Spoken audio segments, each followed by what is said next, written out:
and so he should. A barrage of scores and doubles from Simon Whitlock has brought this game all square. Well, there's a lot of money attached to this, Wayne. And £150,000. But there is a genuine look of concern about Phil Taylor here. He's been hit by 5 legs on a row, and what was most disconcerting with those darts at double 5. That's a perfect marker for Phil. You'd expect him, when he's on top of his game, to lay one either side. It's just not happening. It's just not happening. Well, you mentioned it in your interview with Dave Clark after his win against Wade, because Phil had mentioned it in his interview. He mentioned nervousness, and you can become nervous during a game as the other fella hits you, can't you? And you think that might be the case here? At 7-2 up, Phil Taylor was in a comfort zone. Indeed.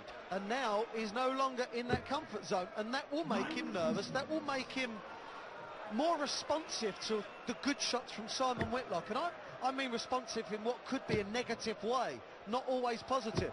Well, after that first start, to squeeze 2 more in the treble, and there's a look there, almost of resignation. He knows he's been hit hard by the Aussie. It was a moment of genius that won Phil Taylor the semi-final against James Wade. It was all square, it was all level pegging until that man took out 149. Can Whitlock take out a 149 to kick Taylor? Oh, this would hurt. Oh, this would hurt!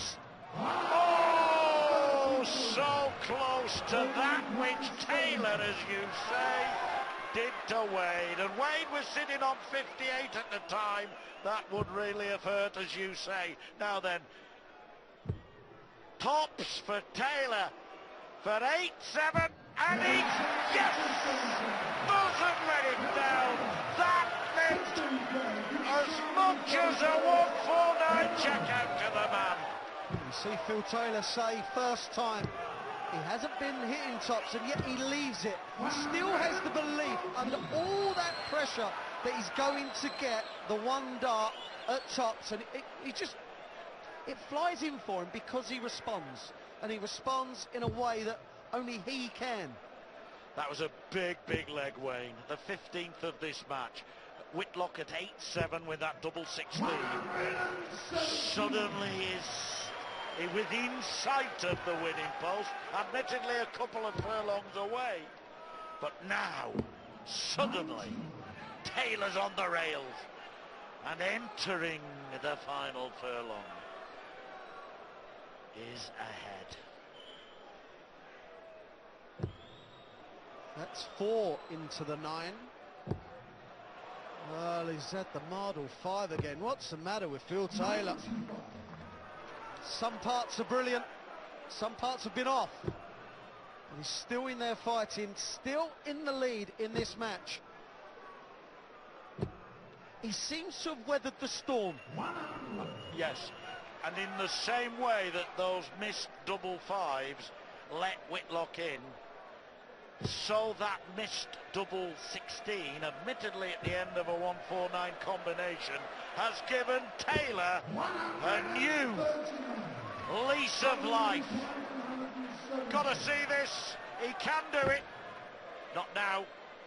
Well, he's left that a few occasions tonight and not hit it yet. And that is without doubt his worst setup from it. Leaving 1-2-8, not even putting Phil under pressure. Phil will look for treble 20, double 18, and will lay one on top of that.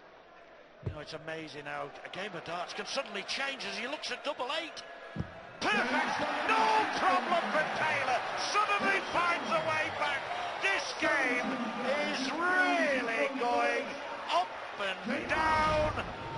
And Taylor at the moment is the one on the up, having looked like a man very much down a few minutes ago.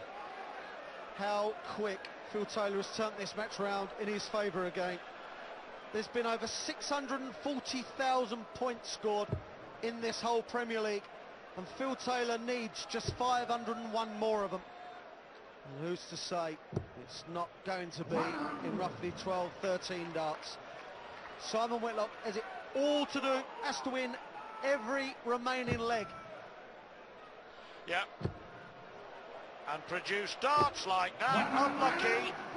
Would have gone in, but for just bristling the barrel of that dart that was already stationed in the treble 20. Nevertheless.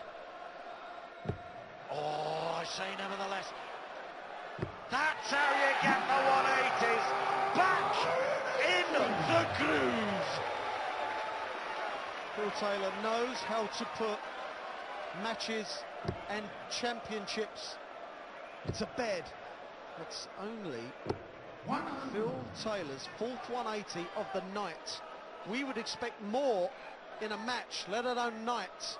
But he has 6 darts guaranteed off 2-2-1. There are maximums and there are mighty maximums, and that was a mighty, mighty maximum, because it's given him that leeway now. How Whitlock desperately needs 2 trebles, not just 1. Falling short, literally there. So 1-2-6 for the title. He'll go the 19 route for sure. Can Phil Taylor win the McCoy's Premier League darts with a flourish? Lay the treble on top. Simon Whitlock is going to get a shot, but it's at 1-6-1. Not a great setup from Phil, but still all the pressure in the world on this man.